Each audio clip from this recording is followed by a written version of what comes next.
안녕하세요. 김뽀삐입니다. 오늘은 월별 공부 방법이 아닌 시기와 상관없이 공부할 때 활용하면 좋은 팁들에 대해서 공유해드리려고 영상을 찍게 되었습니다. 항상 월별 공부 방법에서는 그 시기에 적합한 공부 방법에 대해서 공유를 해드리다 보니 자세한 공부 방법에 대해서는 어디에서 다뤄드려야 할지 고민이 되더라고요. 그래서 이렇게 세부적인 공부 내용은 따로 영상을 만들어서 공유해드리고자 합니다. 오늘 말씀드릴 내용은 제가 2년 동안 공부를 하면서 가장 저에게 도움이 됐던 내용들을 뽑아서 가져왔으니 이 중에서 선생님들에게 도움이 되는 방법이 있다면 적극적으로 활용하셨으면 좋겠습니다. 첫 번째는 많은 선생님들이 궁금해하시는 하루 일과 루틴인데요. 선생님들께서는 하루 일과가 고정적이신가요? 아니면 매일 다른 루틴으로 바뀌나요? 저는 되도록이면 하루 일과는 고정적으로 세워두고 1년 동안 거의 같은 루틴으로 공부를 하는 게 좋다고 생각을 하는데요. 그래야 공부도 체계적으로 할 수 있고 매일 같은 일과를 반복하면서 꾸준히 성실하게 공부를 할 수 있기 때문이에요. 그래서 저는 하루 일과를 크게 3등분으로 나눠서 아침, 점심, 밤 이렇게 나누었어요. 그래서 아침 시간에는 법, 고시문, 회의실, 논술, 안전과 같은 공부를 했는데요. 이렇게 오전에 하는 공부는 개강론 이외의 공부들을 몰아서 했습니다. 사실 법이나 안전, 고시문과 같은 공부들은 중요하다고 생각은 들지만 개강론보다는 조금 덜 중요하지 않을까라는 생각에 소홀히 하게 될 수도 있잖아요. 하지만 하루 일과를 고정적으로 세워두고 오전 시간에는 무조건 이 공부들을 해야 된다는 루틴을 짜놓으면 하기 싫어도 아침에 일어나자마자 어쩔 수 없이 하게 되기 때문에 꾸준하고 성실하게 이 공부들을 차근차근 해나갈 수 있습니다. 이렇게 하루하루 공부하는 양들이 쌓이면 엄청난 지식이 축적이 되잖아요.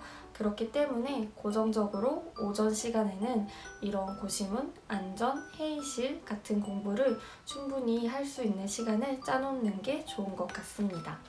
그래서 아침 8시부터 12시까지는 오전 공부 시간으로 정해두고 점심을 먹기 전까지는 꼭 오전에 계획했던 개강론 외의 공부들을 다 할 수 있도록 했습니다.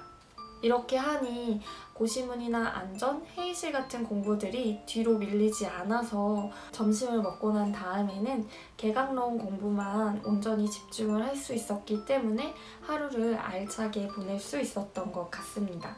그리고 8시부터 12시 사이에 고시문, 안전, 회의실, 논술과 같은 공부들을 다 끝내기에 벅찰 수도 있잖아요.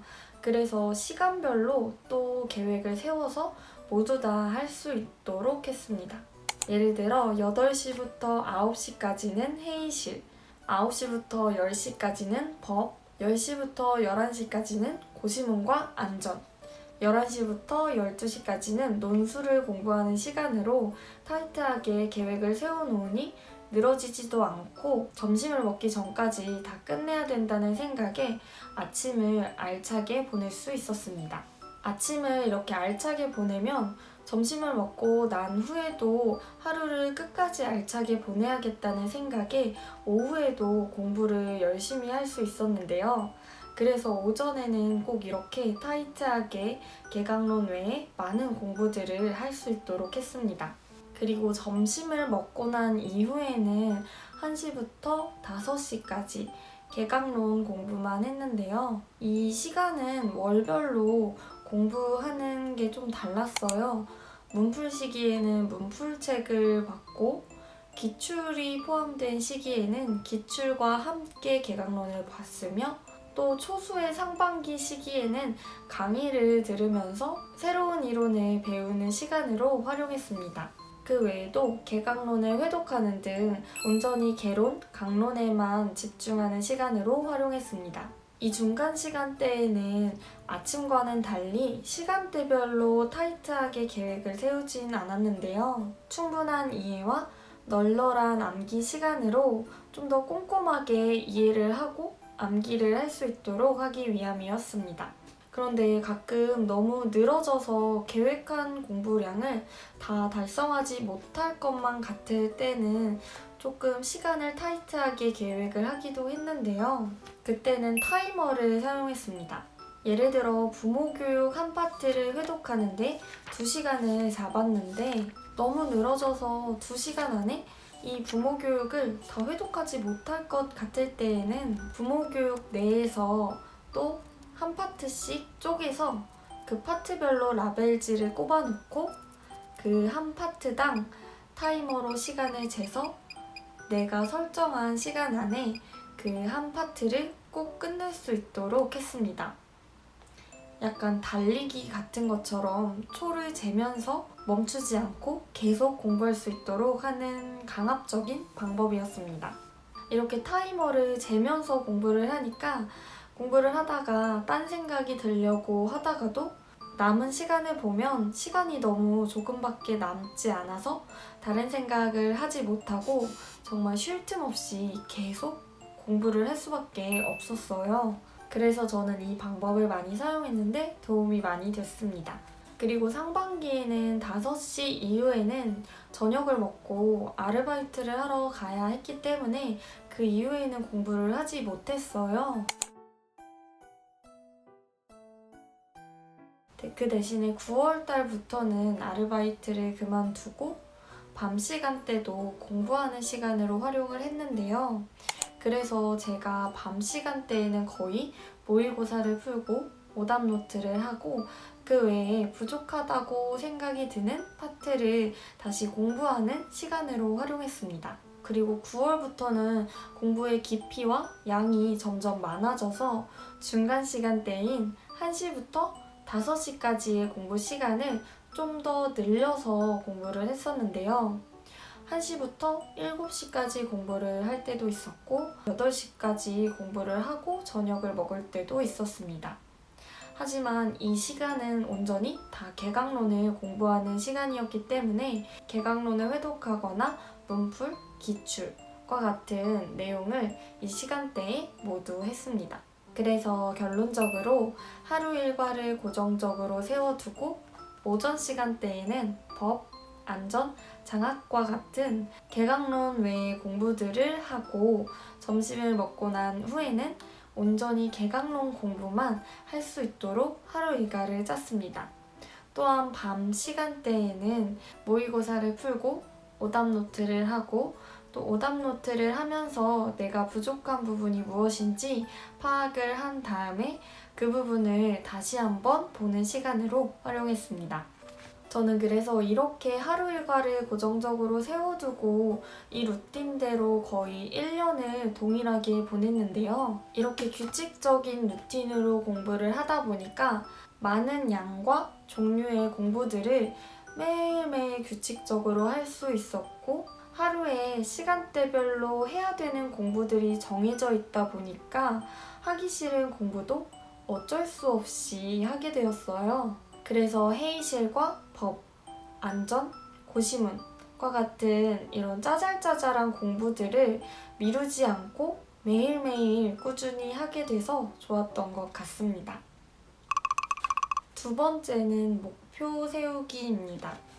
선생님들은 목표를 어떻게 세우시나요? 하루 혹은 주, 월별로 세우시나요? 저는 하루, 주간, 월간, 연간 목표를 다 세웠었는데요. 제가 생각하기에는 목표는 달성할 수 있을 만큼의 목표인 현실적인 목표를 세우는 것과 내가 목표한 걸 꼭 달성하려는 것이 가장 중요한 것 같아요. 그래서 저는 하루마다 목표를 따로 세우고 또 스케줄러에 있는 빈칸을 활용해서 주간 목표도 세웠었어요. 이렇게 주간 목표를 세워놓으면 내가 오늘 달성하지 못한 목표를 이번 주의 목표로 따로 빼놓고 이번 주 안에는 꼭 이 목표를 달성할 수 있도록 하는 차선책으로 해결을 할 수가 있었는데요. 하루하루의 목표를 달성하는 것도 중요하지만 피치 못할 사정으로 달성을 하지 못했을 때에는 주간 목표라는 방어막으로 더 이상 누락되지 않도록 할 수 있었습니다. 오늘 달성하지 못한 공부를 내일 하려고 하면 내일은 또 내가 세운 내일의 목표가 있는데 그러면 내일이 너무 힘들어지기 때문에 주간 목표로 빼놓고 일주일 중에서 공부를 하다가 조금 여유로운 날이라고 느껴지면 주간 목표에 있는 공부를 가져와서 그 날에 여유가 되는 날에 할 수 있도록 하는 방법이었습니다. 이렇게 하면은 오늘 목표를 달성하지 못하더라도 큰 부담이나 죄책감을 갖지 않을 수도 있고 누락이 되지 않도록 하는 방법으로도 사용할 수 있었습니다. 그리고 목표를 세울 때 가장 중요한 것 중에 하나인 현실적인 목표를 세우는 거에 대한 내용인데요. 목표를 너무 과도하게 세우면은 그 목표를 다 달성할 수 없을 뿐더러 달성하지 못할 너무 많은 양의 공부를 보면서 의욕도 사라지게 돼요. 그렇게 의욕이 사라지면 결국에는 그 목표를 달성하지도 못하고 그렇게 되면 성취감도 얻을 수가 없잖아요. 이런 목표 설정이 계속 반복되다 보면 목표의 의미가 사라져버리게 되잖아요. 그러니까 꼭 내가 어느 정도 공부를 할 수 있는지 파악을 하고 그거에 맞춰서 현실적인 목표를 세우시길 바랍니다. 그런데 이 달성할 만큼의 목표가 어느 정도인지 잘 가늠이 안 간다면 하루 일과를 고정적으로 계획해보세요. 앞서 말씀드렸던 것처럼 매일매일의 일과가 규칙적이라면 하루에 내가 공부할 수 있는 양이 어느 정도인지 가늠을 쉽게 하실 수 있을 거예요. 그렇기 때문에 목표도 현실적으로 세울 수 있게 됩니다. 하지만 매일매일이 불규칙적인 일과를 보내게 된다면 내가 하루에 어떤 공부를 얼만큼 할 수 있을지 가늠이 잘 안 가기 때문에 목표도 불확실하게 설정할 수밖에 없어요. 그러면 이렇게 불확실한 하루의 반복이 되겠죠? 그러니 현실적인 목표를 위한 고정적인 하루 일과도 중요하다고 생각합니다. 그래서 요약하자면 목표는 최대한 현실적으로 내가 달성할 수 있을 만큼의 목표를 세우고 이렇게 현실적인 목표를 세우기 위해서는 고정적인 하루 일과로 내가 공부할 수 있는 양을 가늠할 수 있도록 하는 것을 중요하게 생각하셨으면 좋겠습니다. 또 내가 목표한 걸 이행하는 것이 가장 중요하므로 내가 설정한 목표는 꼭 달성할 수 있도록 하되 혹시 목표를 달성하지 못했을 때에는 주간 목표라는 차선책을 통해서 목표가 누락되지 않도록 목표를 설정하고 실행하는 걸 중요하게 생각하면서 공부를 해 나가시는 걸 추천드립니다.